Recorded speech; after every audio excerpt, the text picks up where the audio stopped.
E fala galera, tudo bem com vocês? Espero que vocês estejam ótimos e vamos dar início a mais uma etapa do nosso projeto DENK, mais um módulo que vai trazer um monte de novidades para a gente, muito aprendizado. Espero que vocês absorvam muito bem tudo isso, porque vai ser muito útil na jornada de vocês, tá? Então, sobre o que nós vamos falar nesse módulo? É sobre a utilização do Tinkercad, ou do jeitinho mais brasileiro de se dizer, Tinkercad. O que é o Tinkercad?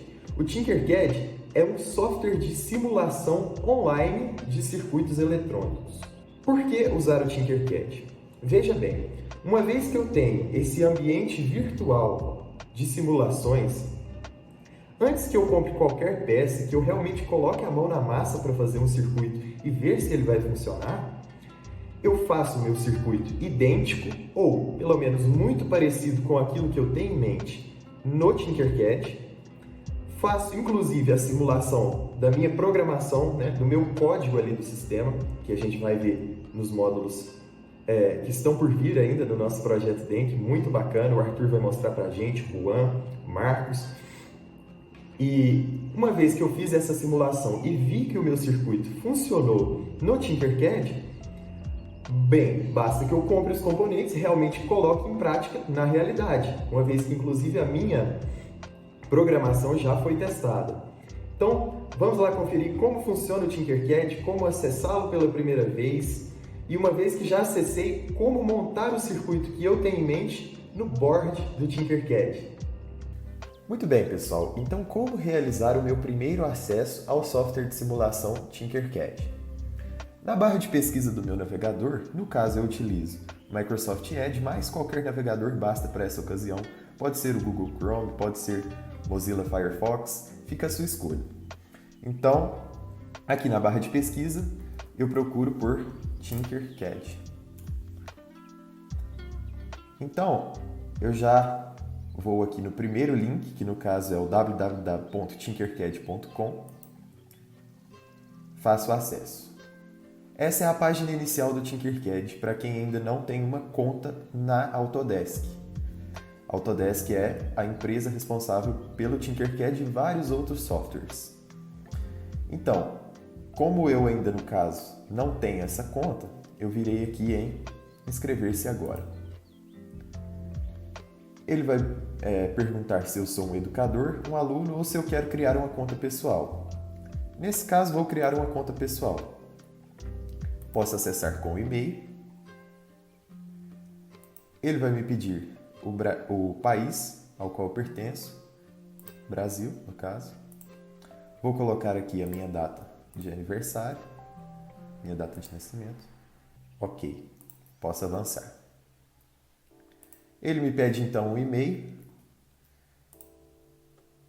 No caso, eu coloquei esse. E me pede uma senha. Ok. Coloquei uma senha forte. Eu concordo com todos os termos de serviço do Tinkercad e a declaração de privacidade da Autodesk. É necessário preencher essa caixinha. Criar conta. Muito bem, minha conta já foi criada, então concluído. Automaticamente, eu já sou redirecionado para a página de trabalho do Tinkercad. E bem, pessoal, o Tinkercad ele não é só um software para simulação de circuitos eletrônicos. Nele também podem ser desenvolvidos projetos em 3 dimensões, projetos 3D, que no nosso caso, no ramo da eletrônica, por enquanto não é tão útil assim. Nós vamos usar ele mais para prototipagem dos nossos projetos, certo? Então, ao invés de vir aqui em projetos 3D, eu clico em circuitos, aqui no canto esquerdo. Venho então em criar um novo circuito e ele já vai me redirecionar para o board do Tinkercad, onde nós vamos trabalhar e realmente criar os nossos circuitos eletrônicos, pessoal. Muito bem, e esse aqui é o nosso board inicial. Vamos começar com algumas instruções básicas de como navegar por aqui.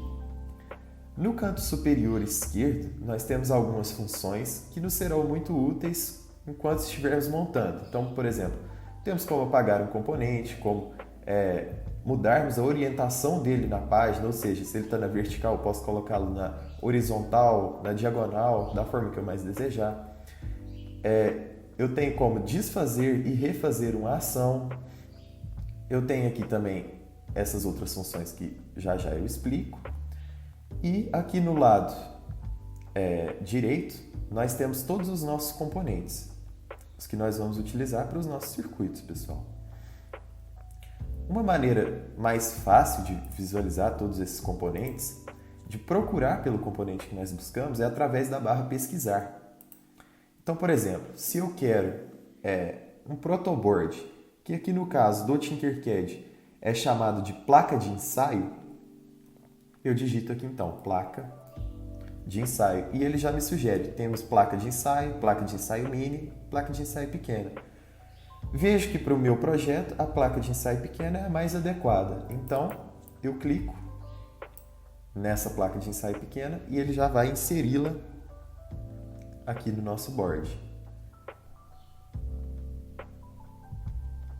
Muito bem. Placa de ensaio foi inserida. Utilizando o scroll do meu mouse, ou seja, essa bolinha que tem no mouse, eu consigo, puxando ela para trás, afastar a visão do objeto e empurrando para frente, eu consigo me aproximar dele. Lembrando que onde o cursor do mouse estiver vai ser a área de foco ou desfoque da minha visualização. Ou seja, se eu coloco aqui, vocês podem ver que ele puxa um pouco mais para a esquerda. Já se eu coloco aqui, ele puxa mais para a direita. Então, assim que eu visualizo o meu componente, eu posso começar a inserir os outros componentes, certo? Posso inserir aqui um resistor, por exemplo. Posso inserir aqui um LED. E por aí vai. E falando dessas funções aqui de cima, eu posso também mudar a orientação desse meu componente no board. Então vejam como eu faço. Eu clico aqui em girar e olha, ele vai mudando a orientação. E assim fica da maneira mais conveniente para a montagem dos nossos circuitos, da maneira como nós queremos fazer. Certo? Então, aqui também essa função de colocar uma pequena legenda, certo? Que vai nos ajudar muito a identificar os componentes e as funções dos nossos circuitos. Eu posso inserir essa anotação aqui. Já na nossa próxima aula eu vou explicar melhor como funciona tudo isso, pessoal. Vou mudar a orientação aqui novamente. Para isso eu tenho que, lembrando que para isso eu tenho que selecionar o componente que eu quero mudar a orientação dele. Então, nesse caso, eu clico e quando fica essas bordinhas azuis ao entorno do meu componente, é ele que está selecionado. Uma vez que eu selecionei, eu faço a mudança de orientação. Pronto, está na horizontal. E aqui então, pessoal, eu posso começar a puxar os fios. Da forma que eu mais desejar. Tudo isso eu vou explicar na nossa próxima aula a respeito da montagem básica de alguns circuitos aqui do Tinkercad. Eu posso aqui, nesse quadradinho, escolher a cor do meu fio. Então, nesse caso, por exemplo, se eu escolho preto, ele fica assim. E por aí vai. Aqui na barra superior direita, nós temos as funções do código, que o código é para quando há programação, que realmente nós vamos programar. Só que para programar nós temos que utilizar um microcontrolador, que foi o que o Rafael mostrou para a gente nas aulas dele ali no módulo do projeto. Então, eu vou procurar aqui por um Arduino. Temos aqui Arduino Uno R3. Então, eu clico nesse componente e eu coloco ele no nosso circuito. Ele vai me solicitar aqui o nome, se caso eu quiser alterar o nome desse microcontrolador. E eu posso já vir aqui em código. Nas opções do código, nós temos como fazer uma programação por blocos, temos como fazer uma programação mista, que é por blocos e texto, e temos a mais usual, que no caso é texto. Para quem já está acostumado com a linguagem, é a programação por texto, que nos nossos módulos posteriores serão mostradas pelo Arthur, pelo Juan e pelo Marcos. E a gente vai aprender muito bem como utilizar dessa linguagem para programar o nosso circuito para que ele possa realizar tudo aquilo que nós desejamos. Muito bem, pessoal. Uma vez que eu já montei todo o meu circuito aqui, suponhamos que eu já montei todo o meu circuito, fiz a programação, eu vou clicar nesse botão para iniciar ou para parar simulação. Cliquei nesse botão para iniciar a simulação, ele carrega.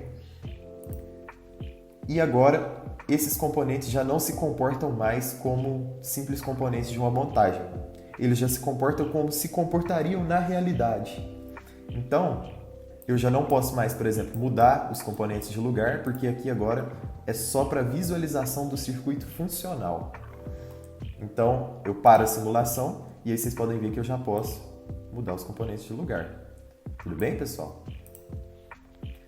Temos aqui também algumas opções extras, né? Coisas não tão relevantes assim. Temos um outro modo de visualização aqui, que podemos ler algumas informações a respeito dos componentes. Por enquanto é isso, pessoal. Na nossa próxima aula eu já volto com um projetinho para a gente entender como funciona essa montagem básica dos nossos circuitos e para que nós possamos progredir ao longo do nosso curso e entender bem como funciona tudo isso. Muito obrigado e vejo vocês na próxima aula.